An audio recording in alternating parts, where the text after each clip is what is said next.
Bonjour à tous. À la fin de la paracha de Toldot, nous allons voir de quelle manière Yaakov va réussir à récupérer les bénédictions de son père Yitzhak qui étaient initialement destinées à son frère Esav.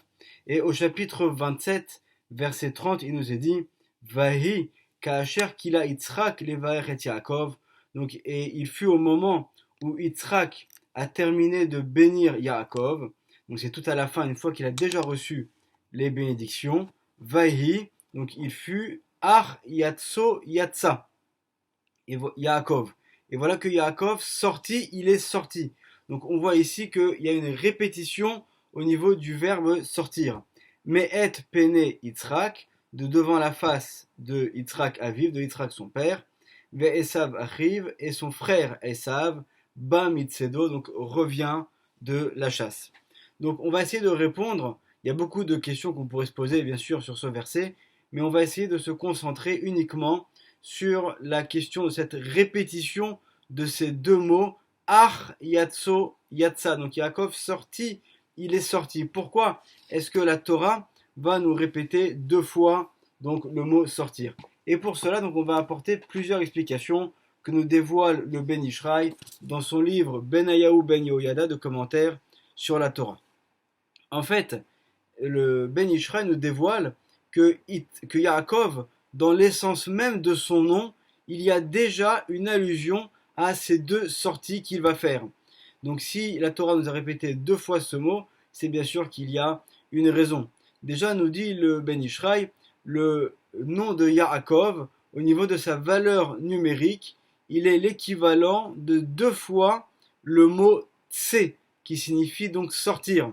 Donc Yaakov, sa valeur numérique, le Yud, c'est 10, le Aïn, c'est 70, ce qui nous fait donc 80. Avec le Kouf, ça nous fait 100, et le Bet, ça nous fait donc 182. Et si on prend donc le mot Tse, c'est pour valeur numérique 91, et donc deux fois le mot Tse, ça nous fait également 182. On avait parlé dans le cours de la semaine dernière également de l'importance de ce nombre 91, et Bezrat Hashem, on va de nouveau cette semaine aussi développer ce sujet un peu plus en profondeur. La première explication que nous donne le Ben Ishraï est que chacun des patriarches représente en fait une lumière dans les mondes supérieurs. Et donc en fait à chaque fois qu'on parle de Yaakov, alors c'est évident qu'il y a une compréhension qui concerne le texte au sens littéral et toute l'histoire de notre patriarche Yaakov, mais en fait à chaque fois que la Torah nous parle de Yaakov, elle fait aussi allusion à des notions beaucoup plus élevées pour parler de l'équivalent spirituel de Yaakov dans les mondes supérieurs. Et en fait, Yaakov, nos sages nous disent dans le Talmud qu'il est appelé Bechir Sheba Avot. Il est en fait le meilleur parmi les patriarches. Pourquoi est-ce qu'on nous dit une telle chose? Alors c'est vrai que d'un point de vue du sens littéral, on le comprend du fait que Abraham a eu plusieurs enfants et finalement sa continuité va être uniquement par Yitzhak, comme le dit Hachem dans ses bénédictions, qui be Yitzhak ikare le Chazara, c'est uniquement par Yitzhak qu'il va y avoir donc cette transmission de la tradition du monothéisme et de la préparation à la réception de la Torah. Donc c'est uniquement par Yitzhak, bien que Abraham a eu plusieurs enfants.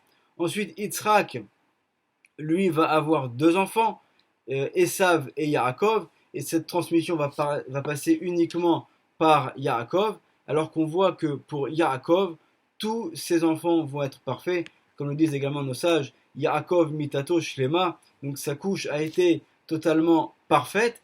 Pourquoi? Parce que finalement Yaakov, il va transmettre cette tradition reçue de ses pères, pas à un seul de ses enfants, mais aux 12 tribus, donc aux 12 garçons qu'il va avoir. Donc en cela, selon le sens littéral, Yaakov est appelé Bechir Sheba Avot, c'est-à-dire le meilleur des pères, parce que finalement, pour Yaakov, il a pu avoir ce mérite de transmettre cette tradition à tous ses enfants, contrairement à Abraham et Yitzhak, qui eux ont pu le transmettre seulement à un seul de leurs descendants. Mais d'un point de vue du sens profond, alors on va donner ici une autre explication. C'est qu'en fait, Abraham et Yitzhak correspondent à des lumières très hautes qui correspond donc au chesed pour Abraham, cette lumière de la miséricorde, et celle de la gvura, du din pour Yitzhak, donc qui correspond plutôt à l'attribut de rigueur, qui sont à des niveaux beaucoup plus élevés. Sauf que du fait qu'elles sont tellement élevées, ces lumières spirituelles qui correspondent à ces deux patriarches, que finalement leur dévoilement va être limité. Tandis que Yaakov, lui, correspond à la Tiferet. Alors premièrement, l'avantage de la Tiferet, c'est qu'elle correspond à l'équilibre parfait entre ces deux tendances que sont donc Avraham et Yitzhak, que sont le Din et le Chesed, mais également elle a aussi un autre avantage, la Tiferet, c'est que c'est une lumière qui en grande partie va être dévoilée.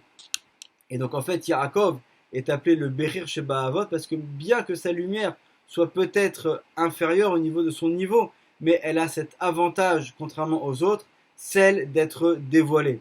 À titre d'exemple, on pourrait citer par exemple un Talmid Chacham, un grand sage dans la Torah. Alors c'est un grand sage qui a un très haut niveau, mais qui ne se dévoile pas, alors finalement, on va tirer aucun profit de cette grande sagesse. Tandis que parfois, on va avoir un Talmid Chacham, un sage, qui va être à un niveau qui va être moindre, mais du fait qu'il va écrire des livres, qui va donner des cours, qui va enseigner, qui va transmettre, alors sa lumière va être en fait finalement diffusée et va apparaître en étant beaucoup plus grande. C'est un petit peu la même chose qu'on retrouve avec Avraham et Yitzhak d'une part, et avec Yaakov.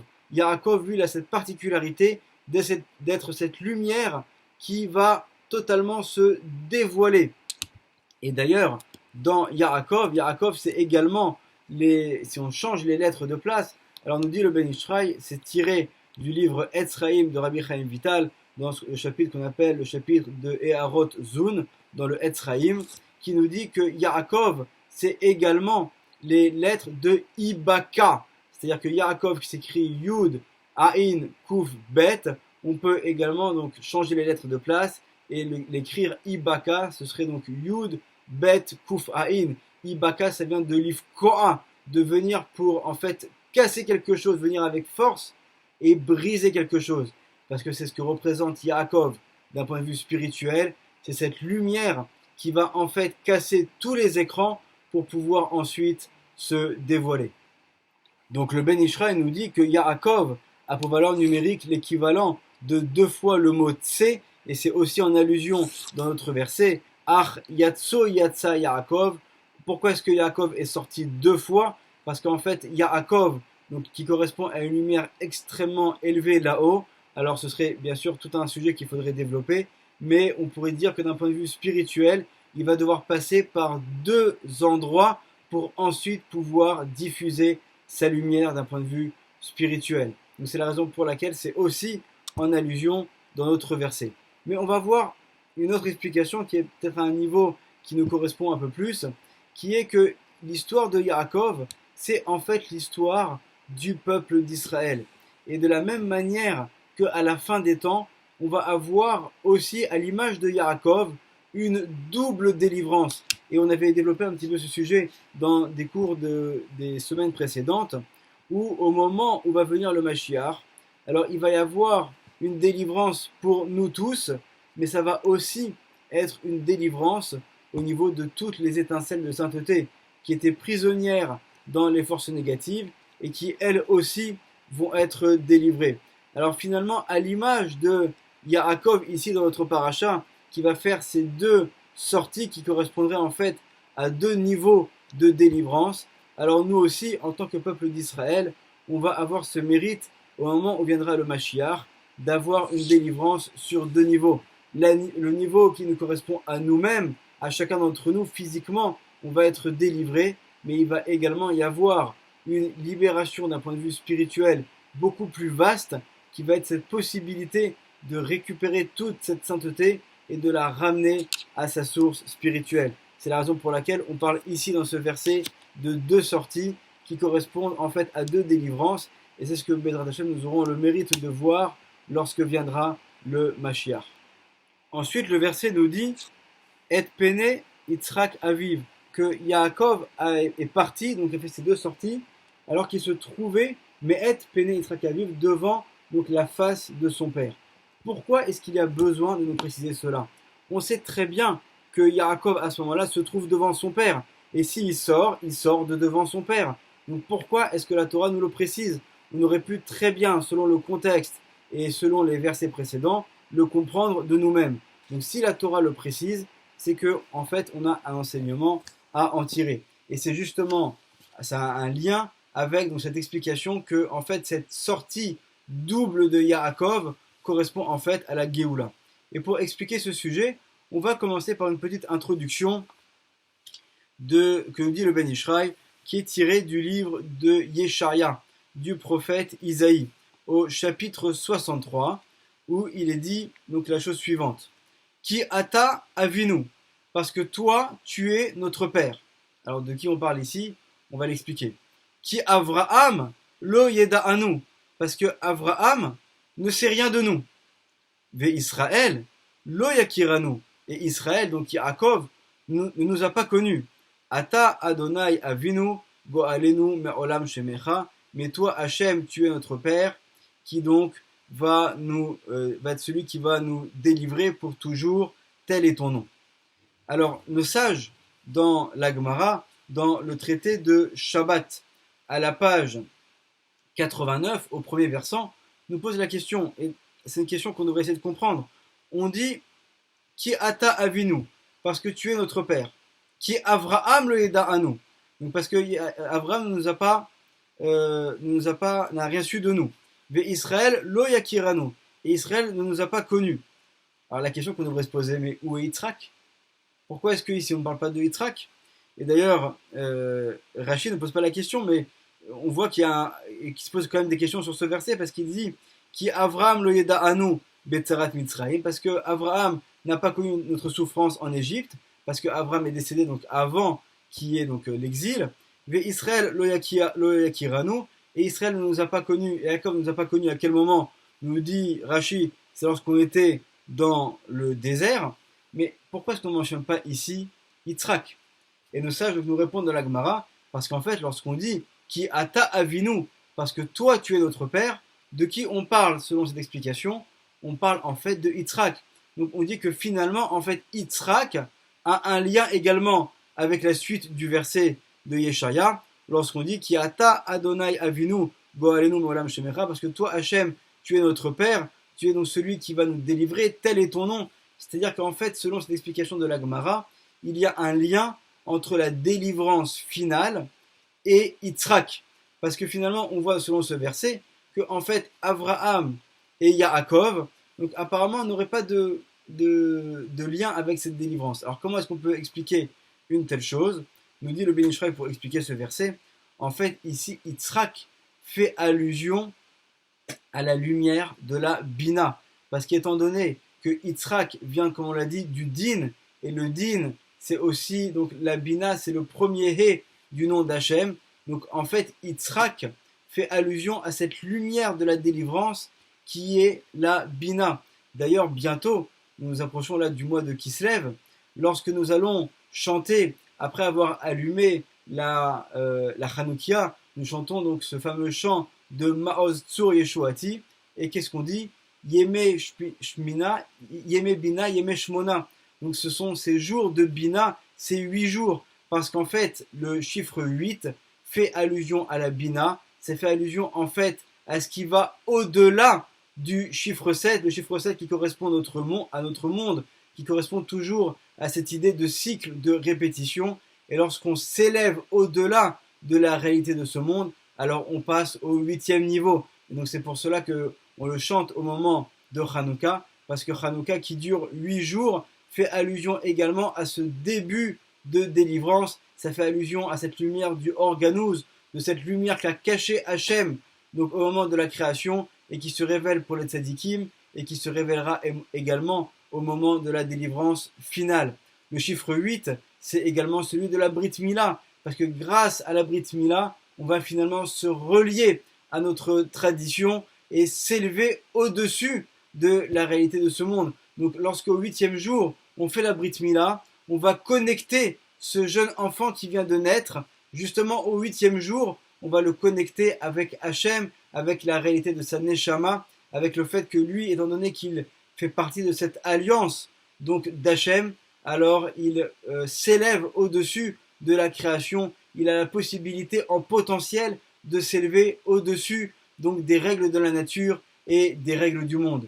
Le Shabbat également, c'est vrai que c'est le septième jour de la semaine, mais ce 7 vient se lier également avec donc un niveau beaucoup plus élevé, et bien que le Shabbat, c'est le septième jour, donc normalement il devrait être le plus bas, mais on voit qu'en vérité c'est faux, parce que le septième jour, c'est au contraire, c'est le Mekor Aberacha, c'est la source de la bénédiction de toute la semaine, parce que le 7 du fait qu'il est si bas, il se lie avec cette lumière qui est du 8, et donc finalement il nous permet également, pour ceux qui savent saisir cette opportunité, également de pouvoir s'élever. Donc Yitzhak fait allusion à tout cela, il fait allusion à cette lumière de la Bina, et c'est la raison pour laquelle dans ce verset, en fait, on nous dit Ki ata avinu. En fait, on veut nous aussi se lier à Yitzhak, qui lui correspond également donc à la lumière de la Bina, à cette lumière de la délivrance.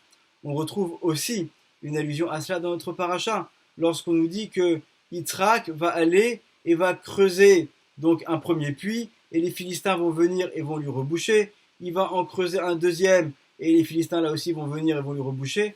Et enfin, lorsqu'il en creuse un troisième, alors là, personne ne viendra pour le reboucher. Donc ce puits qu'avait déjà creusé Abraham, donc finalement, Yitzhak va permettre qu'il puisse perdurer dans le temps. Et le Ramban Nachmani nous dit, en fait, ces trois puits font allusion aux trois temples. Et donc Yitzhak est celui qui va réussir. Donc le premier puits, il va être rebouché, ça fait allusion au premier temple qui va être détruit. Le deuxième puits, lui aussi, va être rebouché, ça fait allusion au deuxième temple qui va être détruit. Mais en revanche, le troisième puits, lui, ne sera pas rebouché, et ça fait allusion au troisième temple qui vient par le mérite de Yitzhak, qui correspond à la Bina, et qui va être donc en fait un temple qui va être éternel et qui va nous permettre à nous de passer à l'étape suivante. Donc en fait, pour revenir au verset du livre de Yeshaya, quand on dit Ki ata avinu, parce que toi, Yitzhak, tu es notre père, on demande en fait à Hachem de se révéler par l'intermédiaire de cette lumière qui correspond à Yitzhak, qui est la lumière de la Bina. Et ensuite on dit Ki Avraham lo yeda'anu, Israël lo yakiranu, parce qu'à ce moment-là, on veut que cette délivrance, donc elle soit une délivrance qui corresponde à la Bina, et non pas aux attributs auxquels correspondent les autres patriarches. Et donc, pour revenir au verset de notre paracha, on va donc pouvoir comprendre pourquoi est-ce que dans la paracha donc de Toldot, on nous dit que lorsque Yaakov, Yatso Yatsa, lorsqu'il va y avoir cette délivrance de Yaakov, c'est en fait nous-mêmes, c'est le peuple d'Israël qui va être délivré. Alors Yatso Yatsa, donc il va y avoir cette double délivrance, la délivrance des corps et la délivrance des âmes, mais et pene Yitzhak aviv, donc de la face de Yitzhak, parce que en fait cette délivrance va être possible grâce à la lumière de Pene Yitzhak, de la face de Yitzhak, c'est-à-dire en fait de la lumière de la Bina qui elle va être comme quelque chose qui est face à face, c'est quelque chose qui est révélé, donc comme cette lumière de la Bina à laquelle correspond Yitzhak, qui elle aussi va être révélée à ce moment-là, au moment de la délivrance, lorsque viendra le Mashiach. Enfin, pour terminer, on avait dit que Yaakov, son nom avait pour valeur numérique 2 fois le mot Tse, donc qui est en allusion dans ces 2 sorties de Yaakov. Et en fait, comme on l'avait déjà expliqué dans des cours précédents, le mot Tse a pour valeur numérique 91, et il correspond à l'union de 2 noms d'Hachem, qui sont le Shem Havaya, qui s'écrit donc Yud Ke Vav Ke, qui a pour valeur numérique 26, et le nom d'Hachem qui s'écrit Aleph Dalet Nun Yud, qui a pour valeur numérique 65, et les deux ensemble, ça fait 91. C'est également la valeur numérique du mot Amen, et c'est aussi la valeur numérique du mot Malach, un ange. Donc parfois dans la Torah, lorsqu'on voit qu'on nous parle d'un ange, il s'agit en fait d'Hachem, mais qui se révèle par l'intermédiaire de ces deux noms-là, et donc lorsqu'on les voit ensemble, ça fait allusion en fait à donc l'union de 2 luminaires spirituels dans les mondes supérieurs qui vont donc être totalement unis ensemble. Et donc c'est également ce que nous dit donc le Zohar dans les Tikkuné à Zohar. Je l'avais mentionné mais sans le citer la fois précédente. Donc cette fois-ci je vais vous le lire dans le texte, et je nous recommande à tous, à chaque fois que quelqu'un vient nous parler des paroles du Zohar ou vient dire des choses au nom de la Kabbalah, Alors il faut toujours aller les chercher dans le texte pour être sûr que c'est bien exact. Et donc ici, ce que je vais vous lire ici, ça se trouve dans les Tikkuné Azohar, dans le Tikkun 10, à la page 25, au deuxième verset où il est dit ou Ginaye ou Itmar, donc c'est pour ça qu'il est dit Gadol Aone Amen, Yoter Minamevarer, est plus grand celui qui répond Amen que celui qui a fait la bénédiction. Pourquoi est-ce qu'on dit une telle chose? Begin, Demitra Berin, Khatan Vekala. Parce que celui en fait qui répond Amen, il va faire unir ensemble des mariés, un Khatan et une Kala. Temania Advan Kachada, il va en fait provoquer que les lettres vont être unies ensemble. Pourquoi est-ce qu'on dit une telle chose? Parce que lorsque quelqu'un va faire donc une bénédiction, il va faire descendre de très grandes lumières. Mais ensuite, lorsqu'il termine, ces lumières sont descendues, mais ne se sont pas encore unies. Et donc, lorsque son prochain, lorsque son frère qui est à côté de lui va répondre Amen par le mot Amen qui fait allusion à cette union, alors on va avoir donc une union de toute cette lumière qui est descendue, elle va pouvoir s'unir et faire descendre un flux spirituel. Et donc finalement, nos sages nous enseignent, est plus grand celui qui dit Amen. Pourquoi? Parce que celui qui dit Amen, il a permis finalement la finalité de la chose. Il a permis de provoquer l'union dans les mondes supérieurs. Alors c'est vrai qu'a priori, on aurait pensé que celui qui fait la bénédiction est plus grand. Mais alors celui qui fait la bénédiction, il fait venir de très grandes lumières. Mais celui qui répond Amen, il provoque l'union de ces lumières. Alors de ce point de vue-là, il va être plus grand parce que c'est comme si qu'il avait fait unir finalement des êtres qui s'aiment là-haut, les Avdil, comme si qu'il avait fait s'unir un Khatan et une Kala. Il a provoqué donc une union totale dans les mondes supérieurs et grâce à cette union descend un flux spirituel. Alors il y a deux kavanotes différentes lorsqu'on répond Amen, donc bien que ce soit le même mot, alors la kavana, la pensée qu'il faut avoir, n'est pas la même lorsqu'on répond Amen à une bénédiction et lorsqu'on répond Amen à un Kaddish. Et donc c'est la raison pour laquelle ici, donc Yaakov est en allusion à 2 fois 91, parce qu'en fait il y a deux types de kavanot qu'il faut avoir lorsqu'on répond le mot Amen. Et donc Yaakov fait allusion finalement à ces deux kavanot, à ces deux pensées kabbalistiques ensemble. C'est la raison pour laquelle elles sont du nombre de 2, parce que l'une fait allusion au Amen qu'on va répondre lorsqu'on répond Amen à une bénédiction, et l'autre va être le Amen qui correspond à la kavana, à la pensée qu'il faut avoir lorsqu'on répond Amen suite à un Kaddish.